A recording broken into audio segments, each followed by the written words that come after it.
मी असं ऐकलंय काही जे इच्छुक आहे तिथले लोकांना तीर्थयात्रेवरती घेऊन चालले. घेऊन जातात. तुम्हाला कुठे घेऊन गेलं पण होतं? घेऊन गेले हा काशीला आणि अयोध्येला घेऊन गेले. तुम्ही गेलते का? हा गेले होते. बरं, हाल झाले का दाबळे. तुमचे? बिलकुल नाही, चांगलं झालं व्यवस्थित? एकदम छान झालं. बर, मग आता त्यांनी तुमचं देवदर्शन घडून दिलंय, मग काय त्यांना मतदान द्यायचं का?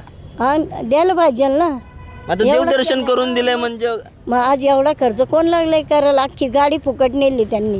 खाणं पिणं पाणी सगळी व्यवस्था अहो, त्यांनी बघितली. फक्त तुमच्या 4 दिवसाची सोय केली, असू तुम्ही द्या त्यांच्या ना. 5 वर्षाची सोय करावं असू द्या, 5 वर्षाची केली तरी तो माणूस काम करणार आहे ना. हा. जे करणार आहे त्याला करायलाच पाहिजे.